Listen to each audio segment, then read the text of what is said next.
Hello friends, आप लोगों का एचआर एकेडमी में स्वागत है।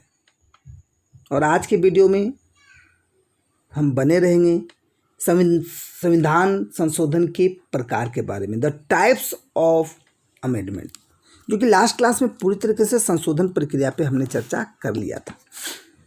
संशोधन के प्रकार की अगर बात करें तो उल्लेख तो आर्टिकल 368 में है, और 368 संशोधन का दो प्रकार के संशोधन की व्यवस्था करता। पहला विशेष बहुमत द्वारा और दूसरा आधे राज्यों द्वारा साधारण बहुमत के माध्यम से। लेकिन कुछ अन्य अनुच्छेद, ध्यान से सुनेंगे, लेकिन कुछ अन्य अनुच्छेद संसद के साधारण बहुमत से ही संविधान के कुछ उपबंध संशोधित हो सकते हैं। यह बहुमत मतलब हो सकते मतलब इसके लिए करना क्या होगा, तो यह बहुमत प्रत्येक सदन में जितने भी उपस्थित हैं वोटिंग कर दिए, पास हो गया। उल्लेखनीय है कि ये संशोधन अनुच्छेद 368 के उद्देश्यों के तहत नहीं होते। मतलब अभी जो हमने बताया साधारण बहुमत वो 368 के अंतर्गत नहीं होते। इसलिए कभी भी एग्जाम पर फोकस करेंगे, अगर क्वेश्चन है कि आर्टिकल 368 किसकी व्यवस्था करता है या नहीं, तो विशेष बहुमत करता है, साधारण बहुमत करते हैं, आधे राज्यों द्वारा साधारण बहुमत करता है, जी करते हैं। या आपके ऑप्शन दिए रहेंगे 1 2 सही, 2 3 सही, 1 2 3 सही, इस तरह से आपको देखने को मिलेंगे। अब कहा जा रहा इस तरह संविधान संशोधन 3 प्रकार से हो सकता है। तो साधारण बहुमत को नहीं लिया गया 368 में, कितने तरह का, 2 तरह का, लेकिन उसको ले तो कितने तरह का हो जाएगा, 3 तरह का। तो क्या पहला, संसद के साधारण बहुमत द्वारा संशोधन, दूसरा संसद के विशेष बहुमत द्वारा संशोधन, तीसरा विशेष बहुमत एवं आधे राज्यों विधानमंडल की संस्तुति के उपरांत संशोधन। तो देखिए मैंने दोनों तरह की बातें बता दी, ठीक है, इसलिए याद रखेंगे 3 तरह का हमने बताया, लेकिन वो 368 के अंतर्गत नहीं है। सबसे पहले अगर मैं बातें करूं कि संसद के साधारण बहुमत द्वारा संशोधन पर फोकस किया जाता है, तो आखिर क्या है, यहाँ किन किन बिंदुओं पर फोकस करेंगे। संसद के साधारण बहुमत द्वारा किस किस में बदलाव किया जा सकता है, संशोधन किए जा सकते हैं। संविधान के अनेक उपबंध संसद के दोनों सदनों द्वारा साधारण बहुमत से संशोधित किए जा सकते हैं। ये व्यवस्थाएं अनुच्छेद 368 की सीमा से बाहर हैं। अब बाहर हैं फिर भी तो हम ये ध्यान देंगे कि साधारण बहुमत के अंतर्गत कौन कौन सी व्यवस्थाओं को शामिल किया गया है। बात को समझिए, क्या संसद के द्वारा मतलब संसद के साधारण बहुमत क्या आर्टिकल 368 के अंतर्गत है? नहीं है। लेकिन मैंने क्या कहा, फिर भी साधारण बहुमत द्वारा बहुत सारे संशोधन का काम किया जाता है। उसमें क्या क्या व्यवस्था शामिल है? अगर नए राज्यों का प्रवेश या गठन की बात हो तो कोई ज़रूरत नहीं है आर्टिकल 368 के दोनों बहुमत को देखना, साधारण बहुमत द्वारा हम लोग कर सकते हैं। नए राज्यों का निर्माण, उसके क्षेत्र सीमाओं या संबंधित राज्यों के नामों का परिवर्तन, राज्यों का निर्माण करना है, क्षेत्र सीमा संबंधित राज्य नामों का परिवर्तन करना है, साधारण बहुमत से कर सकते हैं। राज्य विधान परिषद का निर्माण या उसकी समाप्ति करनी है। दूसरी अनुसूची, अब दूसरी अनुसूची में क्या है भैया, कितने अनुसूची हैं? 12 अनुसूचियां हैं। तो दूसरी अनुसूची में राष्ट्रपति, राज्यपाल, लोकसभा अध्यक्ष, न्यायाधीशों आदि के लिए परिलब्धियां, भत्ते, विशेषाधिकार आदि में किसी तरह का संशोधन करना है तो किया जा सकता है साधारण बहुमत द्वारा। संसद में गणपूर्ति बोले तो कभी भी संसद में मीटिंग स्टार्ट होती है तो कहा जाता है कुछ परसेंटेज है, वो आगे चल के इस पर चर्चा किया जाएगा कि अगर उतना परसेंटेज जब तक उपस्थित लोग नहीं होंगे मीटिंग शुरू नहीं होगी। तो वहाँ पर क्या होता है, संसद में गणपूर्ति साधारण बहुमत द्वारा भी उसमें बदलाव किया जा सकता है। संसद सदस्यों के वेतन और भत्ते, संसद में प्रक्रिया नियम, संसद, इसके सदस्य, इसकी समितियों का विशेषाधिकार, संसद में अंग्रेजी भाषा का प्रयोग, उच्चतम न्यायालयों में अवर न्यायाधीशों की संख्या। आप देखोगे, हमेशा देखोगे कि जब सुप्रीम कोर्ट का स्थापना हुआ था तो अभी 30 प्लस है न्यायाधीशों की संख्या, लेकिन उस समय कम थे, बढ़ता गया 14 हुए, 18 हुए, 25 हुए, 26 हुए, 30 हुए, अभी 30 प्लस है। उच्चतम न्यायालय के न्याय क्षेत्र को ज़्यादा महत्व प्रदान करना, राजभाषा का प्रयोग, नागरिकता की प्राप्ति एवं समाप्ति, संसद एवं राज्य विधानमंडल के लिए निर्वाचन क्षेत्रों का पुनर्निर्धारण, केंद्र शासित प्रदेश, पांचवी अनुसूची और छठी अनुसूची। तो पांचवी अनुसूची में क्या था? अनुसूचित क्षेत्र, अनुसूचित जनजातियों का प्रशासन, उससे रिलेटेड कोई बदलाव करना है तो कर सकते हैं साधारण बहुमत द्वारा। और छठी में जनजातीय क्षेत्रों का प्रशासन। तो ये बातें किस पे फोकस किए जा रहे थे?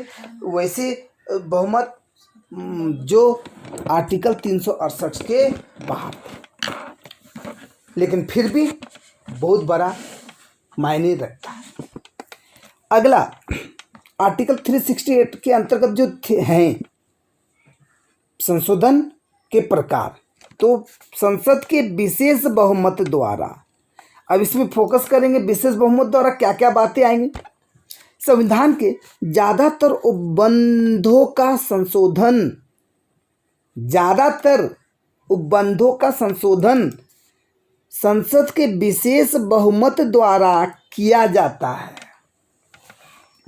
अर्थात प्रत्येक सदन के कुल सदस्यों का बहुमत, क्या बोला जा रहा है? अर्थात प्रत्येक सदन के कुल सदस्यों का बहुमत और प्रत्येक सदन के उपस्थित, ध्यान दीजिए, सदन में जितना टोटल मेंबर हैं उसका बहुमत, और प्रत्येक सदन में जितने उपस्थित हुए और मतदान करने वाले सदस्यों के 2/3 का बहुमत पर फोकस किया जाता है।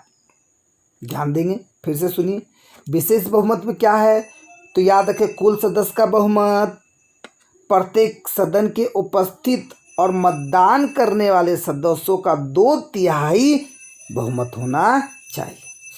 कुल सदस्यता मतलब अभी हमने बात की ना कुल सदस्यों का बहुमत, तो कुल सदस्यता अभिव्यक्ति का मतलब क्या है? इसका मतलब, इसका अर्थ है सदन के सदस्यों की कुल संख्या से है। और अभी हमने बताया अभी कुल की कोई दिक्कत तो नहीं।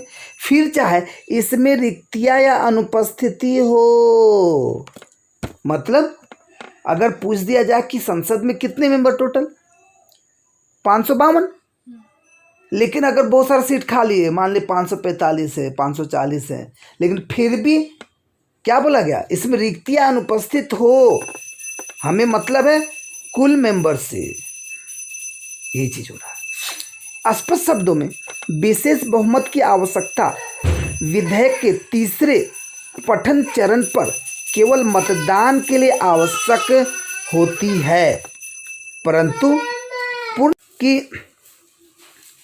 परंतु पूर्ण बचाव के लिए विधेयक की सभी अवस्थाओं के संबंध में सभा के नियमों में विशेष बहुमत की आवश्यकता की व्यवस्था की गई है। इस तरह की संशोधन व्यवस्था में शामिल क्या क्या है, फोकस कीजिए। बजाना जरूर। तो संसद के विशेष बहुमत में क्या क्या शामिल है, ध्यान देंगे।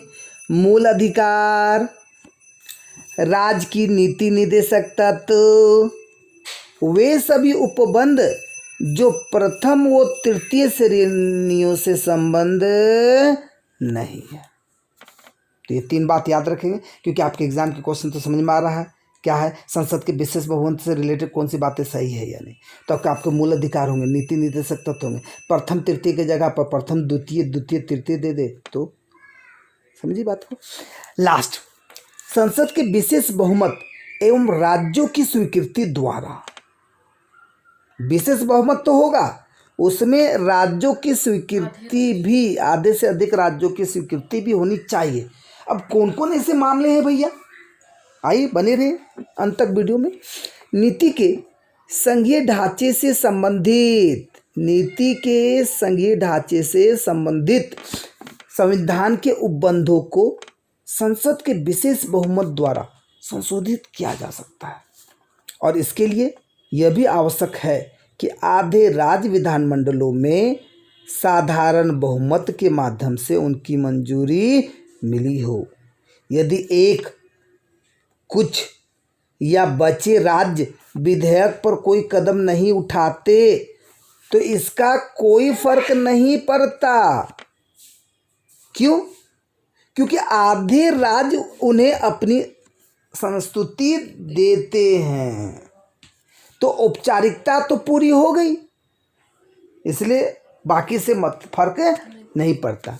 विधेयक को स्वीकृति देने के लिए राज्यों के लिए कोई समय सीमा निर्धारित नहीं है, याद रखेंगे। ये नहीं कि विधेयक को स्वीकृति देनी है तो इतना समय के अंदर स्वीकृति प्राप्त हो जानी चाहिए, याद रखेंगे।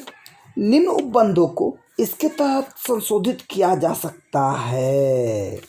तो देखिए, विशेष बहुमत में 3 ही पॉइंट था जी, साधारण में बहुत सारे थे, तो छोटे छोटे बातों को याद रखिए, बाकी जो रखा है बड़ा पार्ट को याद रख लीजिए, याद रखेंगे। तो विशेष बहुमत और आधे से अधिक राज्यों की स्वीकृति में क्या है, तो सबसे पहला राष्ट्रपति का निर्वाचन और इसकी प्रक्रिया, याद रखें। अगर मैं बोलूं राष्ट्रपति का वेतन, तो बताइए वो किस में जाएगा, तो साधारण में जाएगा, लेकिन निर्वाचन और प्रक्रिया तो विशेष बहुमत और आधे से राज्यों की स्वीकृति। केंद्र एवं राज्य कार्यकारिणी की शक्तियों का विस्तार, सुप्रीम कोर्ट और हाई कोर्ट, केंद्र और राज्य के बीच विधायी शक्तियों का विभाजन, वस्तु और सेवा कर परिषद, वस्तु और सेवा कर परिषद भी देखने को मिलेगा। जबकि वस्तु और सेवा कर की बात करें तो ध्यान दे, कहा जा रहा है कि वस्तु और सेवा कर बोले तो क्या जीएसटी बोल सकते हैं ना, गुड्स एंड सर्विस टैक्स। तो बोला जा रहा है कि इस प्रावधान को 101वें संशोधन अधिनियम 2016 द्वारा जोड़ा गया और आर्टिकल 279A में रखने का काम किया गया। तो याद रखिए फिर से, वस्तु और सेवा कर परिषद पे हमने क्या बताया कि ये इसे कब जोड़ा गया, 2016 किस संशोधन के अंतर्गत और किस आर्टिकल में, तो 279A के अंतर्गत। इसका मतलब कि इस परिषद के लिए भी थर्ड स्टेप, तीसरा बोले तो विशेष बहुमत और आधे से अधिक राज्यों की स्वीकृति होनी चाहिए। 7वीं अनुसूची से संबंधित कोई विषय हो, 7वीं अनुसूची, अब सोचिए कि 7वीं अनुसूची में क्या देखने को मिलती है, 8 में तो भाषा, याद रखेंगे।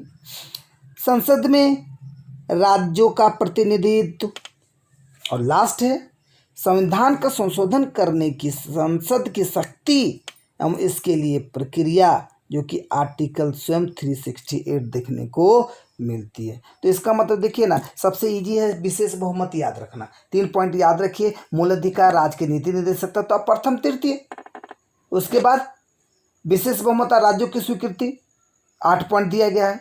अगर ये 2 पॉइंट याद हो गया तो बाकी आप उसमें बने रहेंगे। तो प्री लेवल निकालना तो आसान हो गया, लेकिन उसको बार बार रिवीजन करते रहें, लिखते तो डेली अभ्यास करना होगा। डेली कुछ भी हो, डेली लिख कर बोल कर अभ्यास करना होगा, ताकि वो आपको एक बार में एग्ज़ाम निकलने में आप सफल हो। नहीं तो प्री निकल जाते हैं लोगों के, मेंस में लटक जाते हैं, प्री मेंस निकलते हैं, इंटरव्यू में लटक जाते हैं। तो बारंबार प्रैक्टिस मैक्सिमम परफेक्ट नहीं, continuous practice max human perfect. आज के शब्दों को विराम देते हैं, धन्यवाद।